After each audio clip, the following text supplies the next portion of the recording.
In Revelation 20 we will note that other people are included as part of the experiences of the Son of Man's journey through the earth's forces. More importantly, the idea of a second death must be looked at. The final day of judgment may not be that at all, for some people, and this does bring in other people, rather than just the memories of Jesus, but let us not look for a certainty in this respect. In view of the beast and his image cast into the lake of fire in Revelation 19:20, in Revelation 20 we find Satan not destroyed, but first bound for 1,000 years, then loosed again upon the earth. We find the reason for the title, The Last Temptation.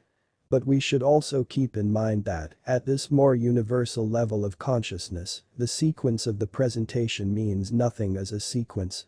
All are trying to reveal to us, as separate scenes, the enormity of the new understanding we must now deal with, as opposed to the limited, structured awareness posited in the consciousness by the brain's dominance of our lives.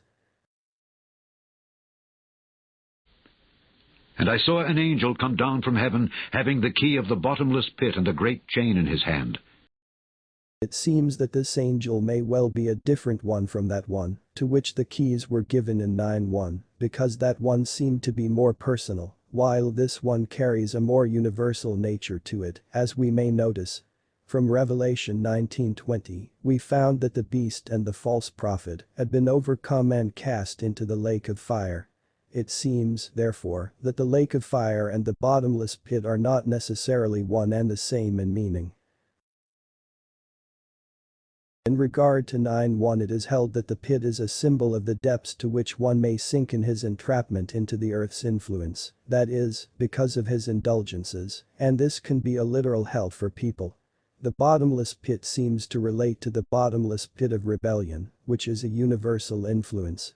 How far into it can one fall and for how long, in time, can one be so confined? We feel this one is in reference to a lower consciousness than man's normal consciousness, the depths of which only man can determine. The angel in this verse has a great chain in his hand. The great chain means far more than a binding chain. It is a chain of events of a universal nature, yet also in an earthly context regarding the activities of any particular entity. As we shall see. And he laid hold on the dragon, that old serpent which is the devil and Satan, and bound him 1,000 years. We shall first consider this binding of Satan from a personal standpoint. The temptation of Jesus in the wilderness was the last temptation for Jesus. And is the kind we all must eventually face in consciousness. In any individual case, this binding is just that. It is individually experienced. Thus it does not relate to a universal binding of Satan's influence in the earth plane, nor in all people as has often been supposed. In Revelation 19 we saw that, following the fall of self, the beast, ego, and the false prophet were cast into the lake of fire. Here we have Satan bound for 1,000 years. This seems to relate to the period of Jesus' ministry after being acclaimed the Son of God upon his baptism by John, and his wilderness battle of wills with Satan. In the case of Jesus this binding seems to keep Satan out of the sun, and as we shall see this is exactly what did happen. Thus it is a binding of Satan's influence out of the life of Jesus, who was on the way to becoming the Christ, for Jesus said that what he did was actually done by the Father. This was actually accomplished by the right use of will, for Jesus gave his will back to the Father, choosing to let the intelligence and light make all decisions for him. Thus no personal spirit could respond to the spirit of temptation. Of course, this could happen to any person at any time, that is, the surrender of any claim of free will, but few people are willing to turn loose their own free will. Here we come to the chain idea. We believe we must use free will, and this itself is a binding, a link in our chain. Much more though is it the linking in our memories. In this verse Satan was bound for 1,000 years. Here we come to the number 1 plus 3 zeros, where 0 represents a cycle of activity through the creation process and back to the beginning. The 1. Remember that Jesus rebukes Satan 3 times through 3 cycles of activities, until in Revelation 20 he is loosed again. Is it asking too much to say that perhaps there is a link here by way of memory to Jesus's mountaintop experience? And, if so, that too is a part of the way for each of us. This idea seems not to be discernible to most Bible scholars. And again, if so, then the angel is associated with the will of God, and hence a perhaps more universal force than we could imagine. Remember, the angel had the chain in his hand. One additional thing we should note: when Satan was rebuked, then the devil leaveth him, and, behold, angels came and ministered unto him. This idea we shall meet again in the comments following verse 11. And cast him into the bottomless pit, and shut him up, and set a seal upon him, that he should deceive the nations no more, till the 1,000 years should be fulfilled. And after that he must be loosed a little season. There are 2 ideas here we must consider. The first is the fact that a seal was placed on Satan. This should remind us of Revelation 5, which had to do with memories, wherein no one but the Lamb was worthy to open the seals. And the opening of the seals in Revelation 6 through 8. The second idea to consider is, why was Satan, once sealed, to be let loose for a little season?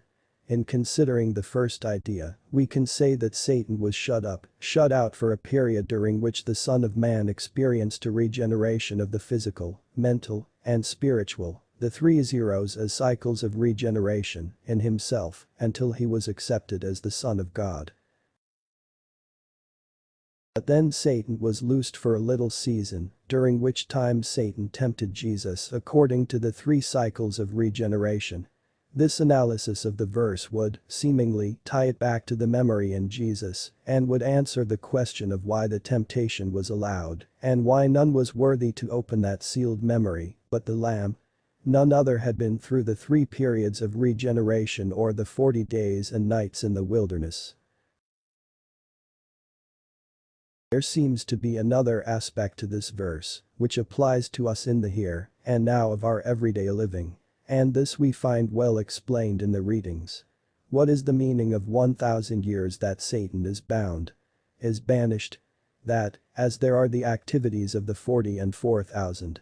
In the same manner, that the prayer of 10 just should save a city, the deeds, the prayers of the faithful, will allow that period, when the incarnation of those, only that are in the Lord shall rule the earth, and the period is as 1,000 years.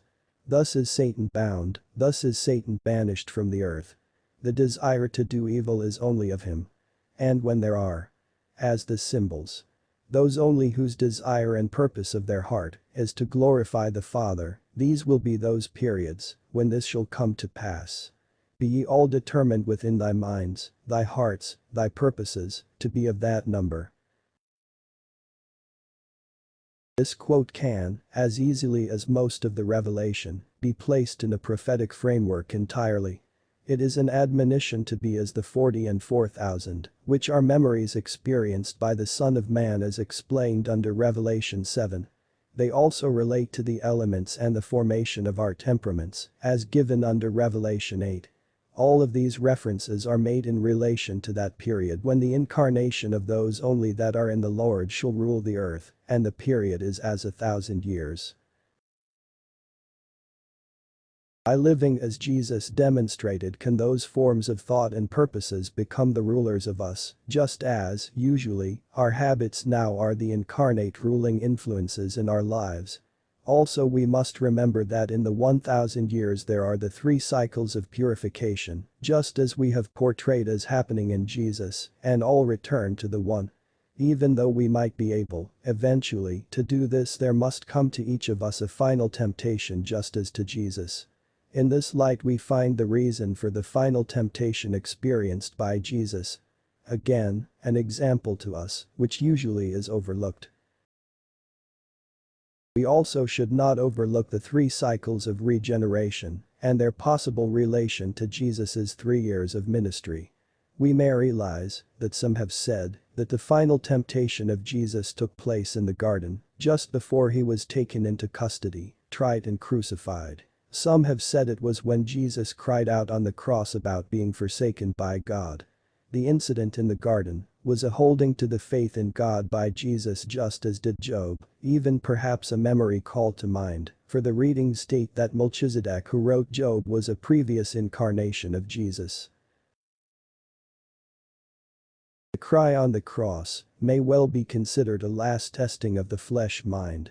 The man Jesus, as the Son, had participated in the testing of the universal forces and had banished from himself all Satan influence. The process of testing the universal forces itself needed to be proven. This required a man who had been under the will of God for 3 years to see if the gift of will back to God would stand the test. Thus the will of God, the inner voice, was withdrawn while Jesus was on the cross, where he had to make his stand on the flesh only for his very life. This realization could have made his flesh cry out, "Why hast thou forsaken me?" He knew the Spirit of God had left him alone, but this was a part of the test. Neither the garden nor the cross incident involved a meeting with Satan, as will be shown later under verses 9 and 10. The testing may not always bring the results Jesus experienced, however. This is shown to be a possibility under verse 14. And I saw thrones, and they sat upon them, and judgment was given unto them. And I saw the souls of them that were beheaded for the witness of Jesus and for the word of God, and which had not worshipped the beast, neither his image, neither had received his mark upon their foreheads or in their hands. And they lived and reigned with Christ 1,000 years. The remembering in this verse should be fairly clear, even to us now, for we should remember where we have heard or read words of a similar vein in the Revelation. Recall Revelation 6:10, wherein souls underneath the throne cried, "How long, O Lord, holy and true, dost thou not judge and avenge our blood on them that dwell on the earth?" In 13:15, we find the beast, his image and the mark of the beast, and in 14 verses 4 and 5, a new song is being sung by these same memory images in praise to the Lamb on Mount Sion.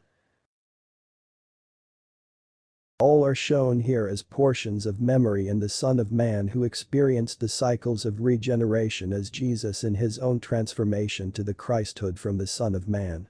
All the memories in the Son were, so to speak, looked over, judged as being worthy to witness in the Christ and resurrected, from memory. They have been properly and justly given their place among the living images in the soul of one who lived as the Son of Man. These memories as living images are the thoughts and examples of the sacrifice of self for others which would be incarnate in us as we live as Jesus taught.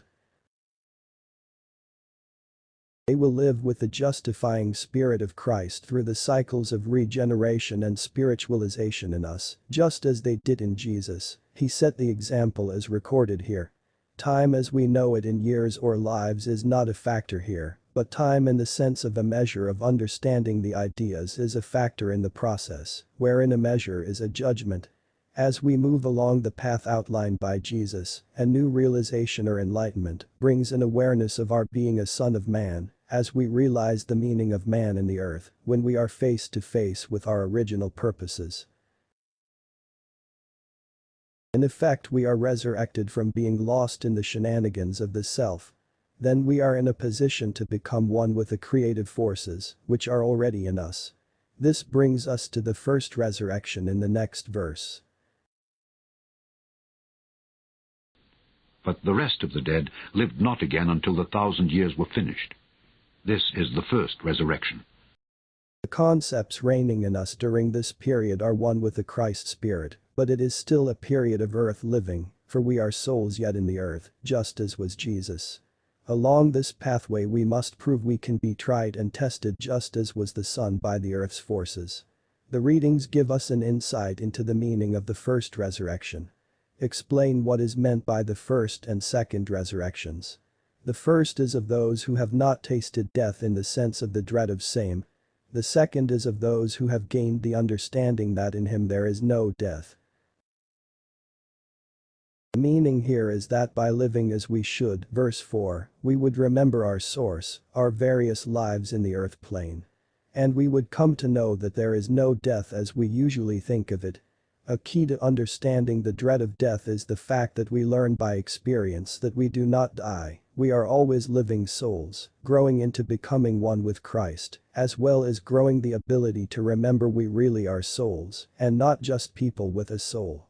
In this verse the rest of the dead which lived not again until the 1,000 years were finished, refers to Jesus's final cleansing and acceptance of all earthly memories, as he accepted his destiny of being the Son of Man who by the crucifixion, became the Christ. Thus there was accomplished the first total resurrection of an earth man from the dead. Remember that we all are as dead until we become one with that Son. But there is, until that final temptation, a possibility of a second death for us as we shall see. However, if we do not succumb to that temptation, then we become priests of God and of the Christ as shown in the next verse. Blessed and holy is he that hath part in the first resurrection. On such the second death hath no power, but they shall be priests of God and of Christ, and shall reign with him 1,000 years.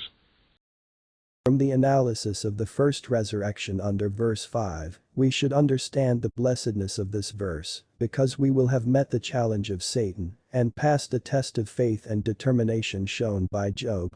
For those who pass such tests, a second death would have no power. It would not happen to them.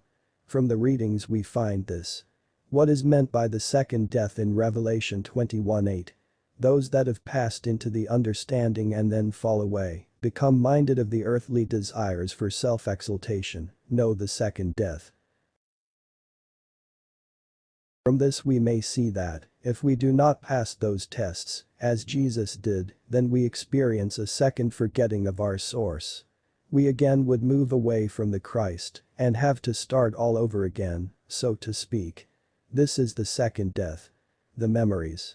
As individual entities in us which can influence us in our reactions, and which have passed the tests of temptation, shall be priests of God, and of Christ, because they live in us as reminders of what or how we should react for others.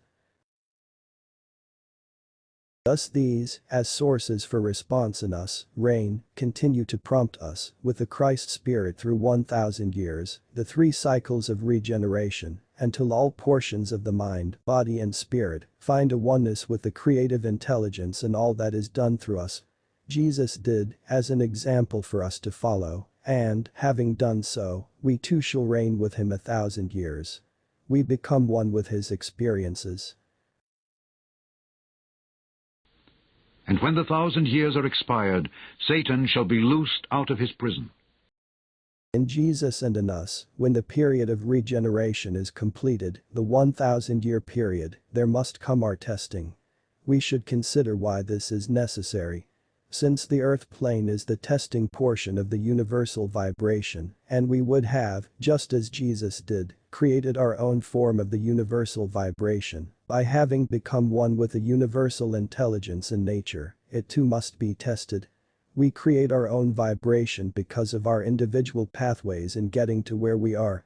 It goes with our new name, as in Revelation 2:17.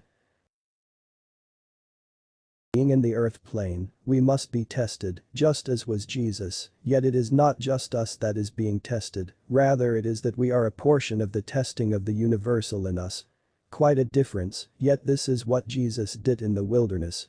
Then, while in effect it is us testing our vulnerability to the spirit of rebellion, which is a universal created influence.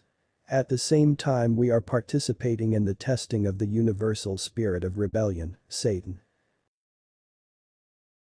We can understand why the earth plane is that testing portion spoken of, as well as the fact that Satan must be loosed at the finish of that period. We must pass our universal test. These memories, as images using our life, shall, by being Christ-like, help us as if they were priests of God and of Christ. Thus by being in him, they shall reign with him 1,000 years, in us, as we go through the tests of being a son of man. and shall go out to deceive the nations which are in the four quarters of the earth, Gog and Magog, to gather them together to battle, the number of whom is as the sand of the sea. This is picturing to John the gathering of those forces which were brought before Jesus in his last temptation in the wilderness. Somewhat of a parallel to this verse is shown in Ezekiel 38, wherein the Son of Man was told to set his face against Gog, the land of Magog. The rest of Ezekiel 38 is very much like several portions of the Revelation text, particularly the horses and horsemen coming to battle. In view of this account in Ezekiel, we should be safe in saying that these scenes are also Jesus's memories relative to the last temptation experience. To deceive the nations is clearly a descriptive phrase used in regard to the memory cells in the body. While Gog and Magog are historically, in Ezekiel, portions of the land of Israel, or the body of the seeker, so also the reference to the four quarters of the earth may well be likened to the four angels at the four corners of the earth in Revelation 7:1, and these are references to the memories in the body-mind. Gathering them together to battle, while again an Ezekiel memory, also may be linked to the Battle of Armageddon in 1616, except that that battle seemed more at the mental level in the developing Son of Man than this one relating to the final temptation of Jesus. The number of Satan's helpers as being like the sands of the sea seems quite clear. They are our memories from throughout all our lives, just as they were for Jesus. We might refer to Revelation 16 verses 14 to 16 for the Battle of Armageddon for more on this type of gathering. And they went up on the breadth of the earth, and compassed the camp of the saints about, and the beloved city. And fire came down from God out of heaven, and devoured them. Here again we must turn to Ezekiel 39:6 for a fire sent by God on Magog. The camp of the saints is, of course, those memories underneath the throne referred to in verse 4 and Revelation 6:10. These activities relate to the efforts by the rebellious forces to gain again ascendancy over the real entity, which had allowed the self to come to naught. Consciousness is searching for any possible remains of the self. No confrontation with Satan is implied here as in the wilderness. And the devil that deceived them was cast into the lake of fire and brimstone, where the beast and the false prophet are, and shall be tormented day and night forever and ever. This verse tells us what happened to Jesus when he faced Satan in his last temptation, as well as what may happen to us. As far as Jesus was concerned, his consciousness was now purified, and there was no place there for any memory of that rebellious spirit. With the devil cast into the lake of fire and brimstone, the consciousness of Jesus was cleansed of any relationships to the rebellious spirit. It was not an historical event, nor did it mean a future event for us except as to consciousness. The devil was cast into a separated universal awareness where he and the beast and the false prophet will suffer, be tormented, their feeling of being alone forever and ever. But forever means an awareness of limited, time-oriented consciousness, but for such an awareness, it would seem to be eternity. We should remember that Satan was cast out of heaven, Revelation 12 verses 8 and 9, into the earth plane. Hence this reference to being cast out may be looked at as a replay of that memory on the part of the Christ consciousness. But the Christ said that whosoever will may receive eternal life. Is it possible that such a broad statement could also include Satan? It is said he was an archangel before he rebelled in heaven.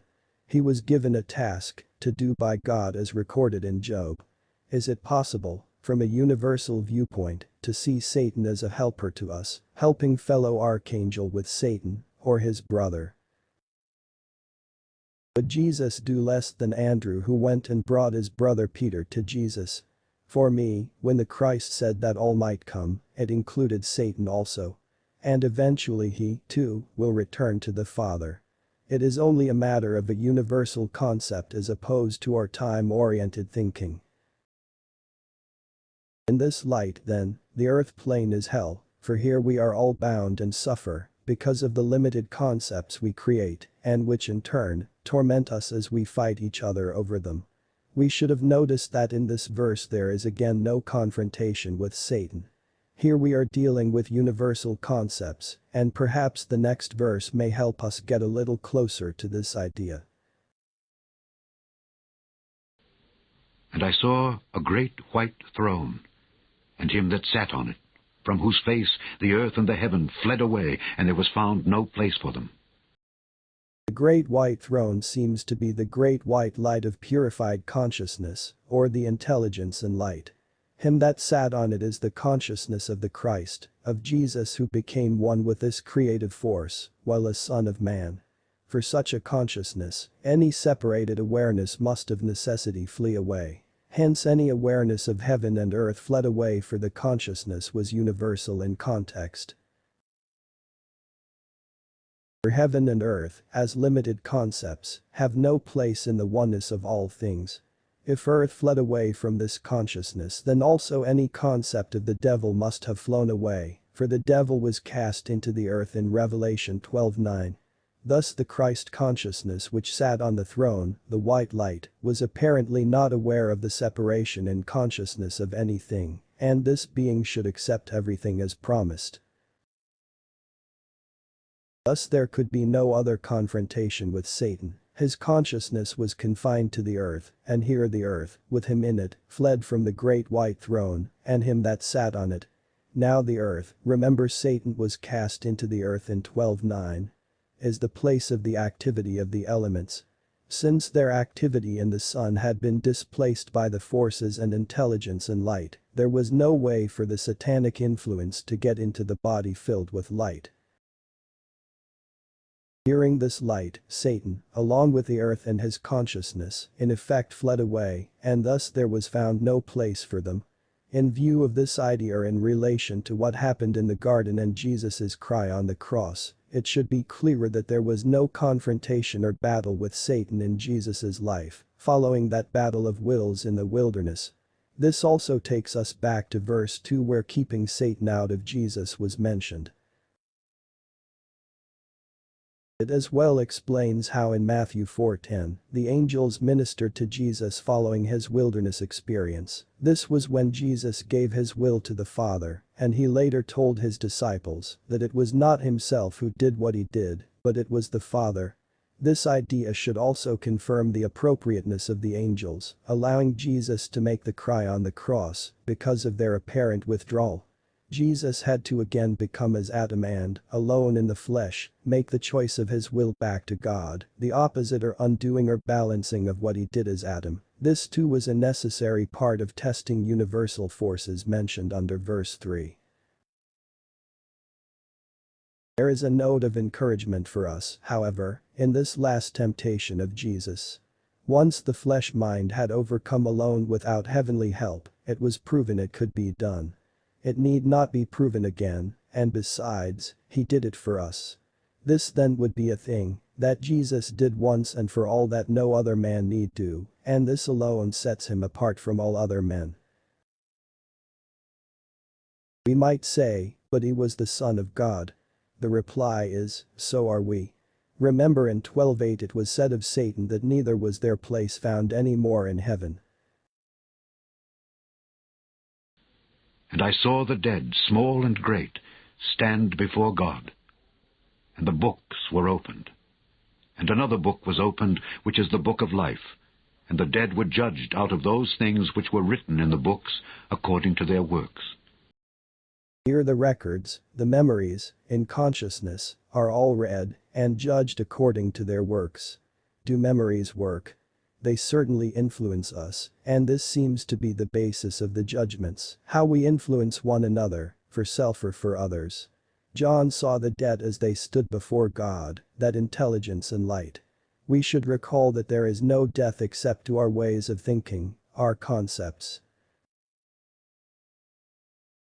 Hence it is not people who stand before God here. This is not that great day of final judgment of all mankind so often spoken of. Such a day comes to us individually just as it did to Jesus. John was seeing what God had revealed to Jesus, and the revelation is that record. The total creative efforts of all must be looked over, and, because the Son of Man had been in the earth, his creative efforts too required scrutiny, just as must ours. In this verse are two books of records. Why and why are both opened? One was the book of life, so the other must have been the record of the dead, yet John saw the dead stand before God. This may become clearer when we recall that Jesus said to one whose father had died, "Follow me, and let the dead bury their dead." This indicates that some of us are as dead, just as is indicated by those of us who live by habit patterns and generally accepted concepts. Habits and concepts live us, and we are as dead. These things, also in the records of the Son of Man, had to be reviewed, to be called to account for their works. One of the books could well be the record of responsibility we take when we create these thought forms and concepts, regardless of our seeming forgetfulness. And the sea gave up the dead which were in it, and death and hell delivered up the dead which were in them, and they were judged every man according to their works. The sea is symbolic of the life in the unconscious, and these memories too are called upon to report their part in the development of the being under review. Among these memories and concepts were those of death and hell. Both of which are simply concepts, but, since they affect us as a part of memory behind our reactions, they too had to be reviewed. They were judged every man according to their works, seems to mean how people use their creative powers. This is a judgment of us, as to how we do. This concept affected Jesus in his reaction to people, and therefore had to be looked at as a memory of his. In this verse death and hell seem to be like living entities merely holding the dead until they could be redeemed into consciousness. And death and hell were cast into the lake of fire. This is the second death. It may seem strange that memories of death and of hell should be thrown into the lake of fire, strange even that the lake of fire is hell. Yet since people believe both to be real, they must be cast again to earth, which is hell, but people do not believe that, either.